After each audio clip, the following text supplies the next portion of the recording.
ಪ್ರಾಕ್ಟಿಸಿಕಲ್. ನಮ್ಮ ಅಜ್ಜ ಮುತ್ತಜ್ಜನ ಕಾಲದಿಂದ ಯುದ್ಧ ಸೈನ್ಯವನ್ನೇ ಮುಂದುವರಿಸಿದ್ದಾನೆ. ಅವರನ್ನು ಆಗಿದ್ದಾರೆ ಮಾವನ ಮನೆಯಿಂದ, ಬಾವನ ಮನೆಯಿಂದ, ಸೋದರನಿಂದ ಎಲ್ಲ ತೊಂದರೆ ಮಾಡಿದ್ದಾರೆ. ಅಂದ್ರೆ ವ್ಯವಸ್ಥಿತವಾಗಿ ಯುದ್ಧಕ್ಕೆ ಬೇಕಾಗುವಷ್ಟು ವ್ಯವಸ್ಥೆ ಅವರು ಮಾಡಿಕೊಂಡಿದ್ದಾರೆ ಅಂತ ಆದಾಗ ಒಂದು ಅವಕಾಶ ಕೊಟ್ಟೇ ನೋಡೋಣ ಅಂತ ಸಮಸ್ಯೆ ಬಂದಿದ್ದು ಯುದ್ಧದ ದಿನ ನಿಶ್ಚಯ ಮಾಡುವುದು ಅಲ್ಲ, ಯುದ್ಧ ಎಲ್ಲಿಂದ ನಿರ್ಣಯ ಮಾಡುವುದು ಅಲ್ಲ, ಮೊದಲು ಅವರ ಸ್ಥಳವನ್ನು ಆಕ್ರಮಿಸಿಕೊಳ್ಳಲು ನಮ್ಮಿಂದ ಅವರು ಮೊದಲಿಗರಾಗಲ್ಲ. ನೋಡಿ, ಯುದ್ಧ ಬೇಡ ಬೇಡ ಬೇಡ ಬೇಡ, ಯುದ್ಧ ಬೇಡ ಬೇಡ ಅಂತ ಹೇಳಿದ್ರೆ ಯುದ್ಧಕ್ಕೆ ಮೊದಲು ಬಂದು ನಿಂತಿದ್ದಾನೆ ಬೆಂಬಲ. ಯುದ್ಧ ಯುದ್ಧ ಯುದ್ಧ ಅಂತ ನನಗೆ ಹೋಗೋದಕ್ಕೆ ಬಂಡಿಸಿದ್ದಾರೆ. ಈಗ ಬಂಡಿ ಸಿದ್ಧ ಆಗಿದೆ, ಆಯುಧಗಳೆಲ್ಲ ಸಿದ್ಧ ಆಗಿದ್ದಾವೆ. ಮೊದಲಿಗೆ ಹೋಗೋದು ಯಾರು ಅಂತ ಸೇನಾಧಿಪತಿ ಯಾರು, ಅವರಾದ್ರೆ ಯೋಚನೆ ಮಾಡಬೇಕು. ಯಾರು ನಮ್ಮಲ್ಲಿ ಯಾರು ಯೋಚನೆ ಮಾಡಬೇಕು? ಯಾರು ಇದ್ದಾರೆ, ಯಾರು ಎಷ್ಟೆಷ್ಟು ಸೈನ್ಯವನ್ನು ನಿರ್ವಹಣೆ ಮಾಡುವುದು. ಅದಕ್ಕೆ ಯಾರು ಅಂತ ಕೇಳಿದಾಗ 6 ಅಂತ 6 ಏನು 8 ಆಗಲಿ. ಈಗ ಮೊದಲಿಗೆ ಯಾರು ಅಂತ ಬೇಕು. ಅದಕ್ಕಾಗಿ ಒಂದು ಮಾತು ಅಂತ, ಪಾಂಡವರಲ್ಲಿ ಎಷ್ಟೇ ಸೈನ್ಯ ಇದ್ದರು ಅದನ್ನು ನಡೆಸುವಂಥವರು ಸೇನಾ ನಾಯಕರಲ್ಲ, ಅಲ್ಲಿ ಪಾರ್ಥನ ಬಂಡಿಯ ಭೋಗನಾಗಿ ನಿಂತುಕೊಂಡಂತ ಕೃಷ್ಣ ಅಂತ. ಹಾಗಿದ್ರೆ ಕೃಷ್ಣನನ್ನ ಎದುರಿಸಬೇಕಿದ್ರೆ ನಮ್ಮಲ್ಲಿ ಯಾರು ಸಾರಥ್ಯಕ್ಕೆ ಸಮರ್ಥರು ಅಂತ ಹುಡುಕದಲ್ಲ. ಕೃಷ್ಣನ ಪಾರಮ್ಯ ಅಂತ ಒಂದು, ಕೃಷ್ಣ ಮಹಿಮೆ ಅಂತ, ಕೃಷ್ಣ ಲೀಲೆ ಅಂತ, ಅದು ಸೀರೆ ಕಟ್ಟೋದು ಬೆಲೆ ಕಟ್ಟಿರೋದು ಉಂಟು. ಆದ್ರೆ ಕೃಷ್ಣ ಲೀಲೆಗೆ ನಮ್ಮಲ್ಲಿ ಒಂದು ಪ್ರಪಂಚ ಸಾಕಷ್ಟು ಬೆಳಗಾಗಿದೆ. ಕೃಷ್ಣನ ಹೆಸರು ಕೇಳಿದ್ರೆ ಕೆಲವರು ಹೃದಯ ಬಡಿತ ನಿಂತು ಹೋಗ್ತಾರೆ. ನಮಗೇನೋ ದೇವರು ನಡೆಸಿ ಇವರು ಯಾರು ತೊಂದರೆ ಇಲ್ಲ. ಆದರೂ ಕೃಷ್ಣನನ್ನು ಎದುರಿಸುವುದಕ್ಕೆ ಕೃಷ್ಣ ತಂತ್ರಗಳಿಗೆ ಪ್ರತಿತಂತ್ರ ಹೇಳಬಾರದು, ಅಥವಾ ಕೃಷ್ಣನೂ ಸ್ವಲ್ಪ ದಾಕ್ಷಿಣ್ಯದಿಂದ ವ್ಯವಹರಿಸಬೇಕಾದಂತ ವ್ಯಕ್ತಿ ಯಾರಿದ್ದಾರೆ? ದ್ರೋಣಾಚಾರ್ಯರ ಜೀವನದಲ್ಲಿ ಆದ ನಮಗೆ ಲೆಕ್ಕಕ್ಕೆ ಇಲ್ಲ. ಆಚಾರ್ಯ ಭೀಷ್ಮರು ಒಪ್ಪಿದ್ರು ಅಂತಾರೆ, ಸೇನಾಧಿಪತ್ಯ ಮಾಡ್ತಾರೆ ಅಂತಾರೆ, ಕೃಷ್ಣ ದಾಕ್ಷಿಣ್ಯದಿಂದಲೇ ಹೆಂಗೆ ಸರಿಯುತ್ತಾನೆ ಅಂತ ಒಂದು ನಮ್ಮ ಲೆಕ್ಕಾಚಾರ. ಆದ್ದರಿಂದ ಅರ್ಜುನನ್ನು ಮಾತಾಡಿಸ್ಬೇಕು. ಈಗ ಅಜ್ಜ ಹೋಗಿ ಕೃಷ್ಣನನ್ನು ಎದುರಿಸುವುದು ಎಷ್ಟು ಕಷ್ಟವೋ ಅದಕ್ಕಿಂತ ಹೆಚ್ಚು ಕಷ್ಟ ನಾನು ಹೋಗಿ ಅಜ್ಜನನ್ನು ಎದುರಿಸೋದು. ಇದು ನನಗೆ ಬರುತ್ತೆ. ಬಹಳ ವರ್ಷಗಟ್ಟಲೆ ಆಯಿತು ಅವ್ರ ಮನೆ ಕಡೆ ಹೋಗುದಿಲ್ಲ. ಅವರು ಯಾವ ಅಭಿಪ್ರಾಯವನ್ನು ಅವ್ರಿಗೆ ಕೇಳಿದ್ದಿಲ್ಲ. ಅವರಾಗೆ ಎಷ್ಟೋ ಬಾರಿ ಬಂದು ಹೇಳ್ತಿದ್ರು ಬೇಡ ಬೇಡ. ಮೊನ್ನೆ ಕೃಷ್ಣ ಬಂದಿದ್ದಾದ್ರು ಅವರಷ್ಟಕ್ಕೆ ಅವರೇ ಒಂದಿಷ್ಟು ಮಾತಾಡ್ತಿದ್ರು. ನಾನೆಲ್ಲ ಅದನ್ನು ತಗೊಂಡಿದ್ದೆ. ಕಂಡಾಗ ಒಂದು ನಗಾಡ್ತೇನೆ. ಆ ನಗುವಿಗೆ ಎಷ್ಟು ಬೇಕಾಗ್ತದೆ ಕಲಿಸ್ಕೊಂಡಿಲ್ಲ. ಅದು ಹಾಗಲ್ಲ. ಶಿರಸ್ತ್ರಾಣವನ್ನು ತೆಗೆದಿಟ್ಟಿದ್ದಾನೆ. ಕಿರೀಟ ಎಲ್ಲಿಗೆ ಬೇಕು ಅಲ್ಲಿ ಬೇಕು. ಶತ್ರುಗಳಿಗೆ ಭಯ ಹುಟ್ಟಿಸುವುದಕ್ಕೆ ಬೆಳವಣಿಗೆ ಬೇಕು. ಈ ಅಜ್ಜನ ಮನೆಗೆ ಹೋಗೋದಕ್ಕೆ ಈ ಸಂಜೆ ಹೊತ್ತು ಬೆಳವಣಿಗೆ ಬೇಕಾಗಿಲ್ಲ. ಆದ್ದರಿಂದ ಎಲ್ಲರನ್ನು ಪರಿಚಾರಕ್ಕೆ ಮಕ್ಕಳು ಬಿಟ್ಟಿದ್ದಾರೆ. ಕೈಯಲ್ಲಿ ಒಂದು ಸಂಧಿಯನ್ನು ಹಿಡ್ಕೊಂಡು ಅಜ್ಜನ ಮನೆಯ ಕಡೆ ಬಂದೆ. ಇದೇ ಪ್ರಶಸ್ತ. ನಮ್ಮ ಅಜ್ಜನಲ್ಲಿ ಎಷ್ಟು ಪ್ರಬಲತೆ ಉಂಟು, ಅಜ್ಜನ ಸಣ್ಣ ದುರ್ಬಲು ನನಗೆ ಅಜ್ಜ ಅಂತ ಹೇಳಿದ್ರೆ ಕಣ್ಣಂಚಿನಲ್ಲಿ 2 ನೀರಿನ ಹನಿ ಬಿದ್ದರೆ ನಮ್ಮ ಅಜ್ಜ ಕಣ್ಣು ಹೋಗ್ತಾನೆ. ಆದ್ದರಿಂದ ಅಜ್ಜನ ಬೇಕಾದ ನಾಳೆ ಅಜ್ಜ ಹರಿಯ ನೆನೆಯುತ್ತ ಮಂಚದಲ್ಲಿ ಭೀಷ್ಮ ಮಲಗಿ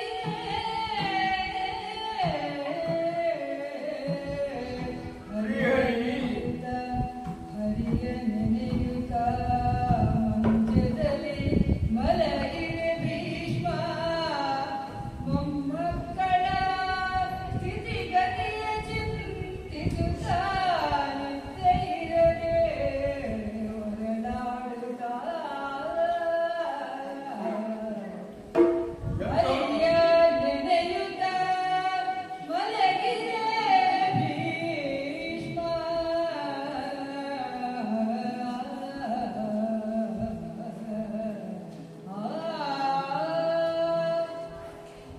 ಯಾರಿಗೆ ನಿದ್ದೆ ಬಂದಿ?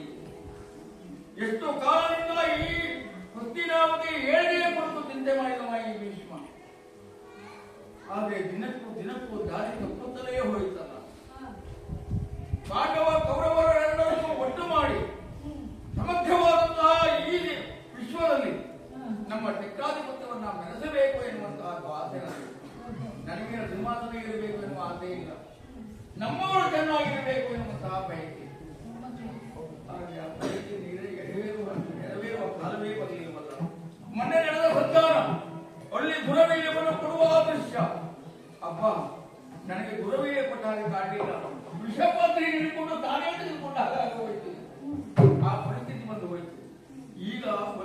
ಮಾತೇ ನಾನು ಕೇಳಿದ್ದೇನೆ. ಪಾಂಡವರು ಬರ್ತೇನೆ ಅಂತ ಹೇಳಿದ್ದಾರೆ, ಬರ್ತಾರೆ ಎನ್ನುವಂತ ನಿದ್ದೆ ಬೇರೆ ಬರುವುದಿಲ್ಲ. ಯಾವ ಗೊತ್ತಿರು ಸುಯೋಧನ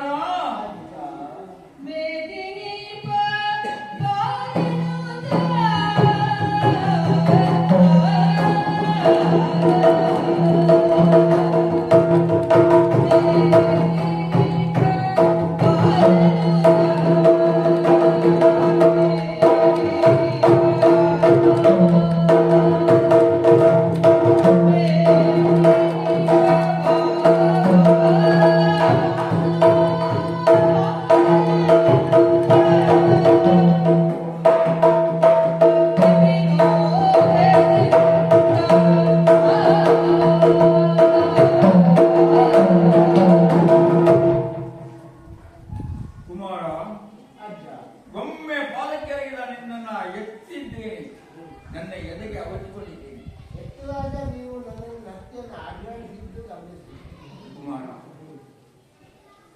ಬಹಳ ಸಂತೋಷವಾಯಿತು. ನೀವು ಆಡ್ಯಾಡಿಸ್ತೀರಿ ಅಂತ ಸಂಜೆ ಹೊತ್ತಿಗೆ ಒಂದು ಸ್ನಾನ ಮಾಡಿ ಬಂದಿದ್ದಾರೆ. ಅಜ್ಜನ ಮನೆಗೆ ಮೊಮ್ಮಕ್ಕಳು ಬಂದಿರುವಂತಹದ್ದೇ, ಯಾರಿಗೂ ಸಂತೋಷ ಆಗಬೇಕಾದದ್ದು ಸಹಜವಾದ. ಆದರೆ ಕಾಲವನ್ನು ಯೋಚನೆ ಮಾಡ್ತಾ ಇದ್ದೀನಿ. ಏನು ಈ ನಿಶ್ಚಯ ಕಾಲ, ಮಧ್ಯರಾತ್ರಿಯ ಕಾಲ. ಈ ಕಾಲದಲ್ಲಿ ಕೈಯಲ್ಲಿ ದೀವಿಟಿಗೆಯನ್ನು ಹಿಡಿದು ಮುಂದೆ ಮುಂದೆ ಸಾಗಿ ಬರುತ್ತಿರುವಂತಹ ನಿನ್ನನ್ನು ಕಂಡಾಗ ನನಗೊಂದು ಜಾಸ್ತಿಗೆ ಆಯಿತು. ಈ ರಾತ್ರಿ ಕಾಲದಲ್ಲಿ ನೀನು ಯಾಕೆ ಬೇಕು ಅಂತ ಹೇಳಿದ್ರೆ ನಾನು ಒಂದು ಮಾತು ಹೇಳಿ ಕಳಿಸಿದ್ದಾಗಿತ್ತು, ನಾನೇ ಬರ್ತೀನಿ. ಯಾಕೆ ನೀನು ನೇತಿನಿ. ವಯಸ್ಸು ಮುಖ್ಯ ಅಲ್ಲ, ಅಧಿಕಾರ ಮುಖ್ಯ. ಆ ಅಧಿಕಾರವನ್ನು ಹಿಡಿದುಕೊಂಡು ನೀನೇನಾದ್ರೂ ಹೇಳಿ ಕಳಿಸಿದ್ರೆ ನಾನು ಅಲ್ಲಿಗೆ ಬರ್ತಿದ್ದೆ. ಆದ್ರೆ ಅಧಿಕಾರದ ಮೇಲೆ ನೀನು ಬಂದಿದ್ದೀಯ ಅಂತ ಅರ್ಥ ಅಲ್ಲ ನನ್ನದು. ಅದು ಈ ರಾತ್ರಿ ಕಾಲದಲ್ಲಿ ಬಂದೆಯಲ್ಲ, ಯಾಕೆ ಮಗನೇ ಮುಖ ನೋಡ್ತೇನೆ, ಮಾಡಿ ಬಂದು ಹೋಗಿದೆ. ಏನದು?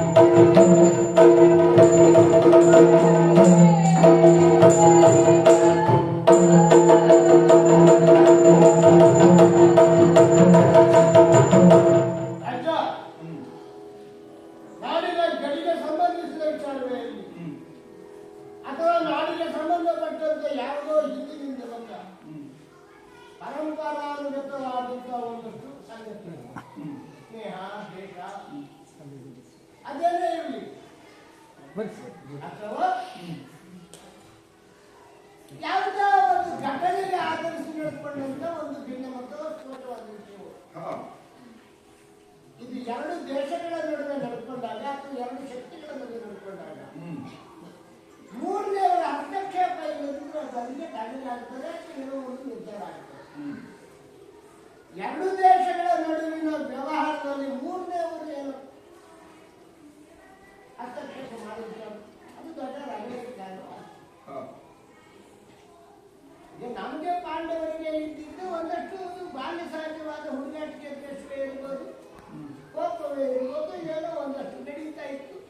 ಎಷ್ಟೋ ಬಾರಿ ನಾವು ಅವ್ರಿಗೆ ಹೊಡೆದಿದ್ದೇವೆ, ಎಷ್ಟೋ ಬಾರಿ ಅವರು ನಮ್ಗೆ ಹೊಡೆದ ಪ್ರಯತ್ನ ಮಾಡಿದ್ದಾರೆ. ಇದು ಮುಂದುವರೆದು ದೊಡ್ಡ ಯುದ್ಧಕ್ಕೆ ಹೋಗಿ ನಿಲ್ತದೆ ಅಂತ ಆಗಬಾರ್ದು. ಮೂರನೆಯವರು ದೊಡ್ಡವರು ಇವರೆಲ್ಲ ತನಗೆ ಮಾಡಿದ್ದಕ್ಕಿಂತಲೂ ಒಂದು ಪಕ್ಷದ ಪರವಾಗಿ ನಿಂತು ವ್ಯವಹರಿಸಿದ್ದು ಕಾರಣ. ಇದರಲ್ಲಿ ನಮ್ಮ ಕಡೆಯಿಂದ ಯಾರು ಬರಲಿಲ್ಲ, ನಮ್ಗೆ ಯಾವ ಅವಶ್ಯಕತೆ ಇಲ್ಲ, ನೀವೆಲ್ಲ ಇರುವಾಗ ನಾವು ಮತ್ತೊಬ್ಬರೇ ಅದು ಅವ್ರ ಕಡೆಗೆ ಬಾಳದಲ್ಲ ಬರ್ತಾ ಇಲ್ಲ.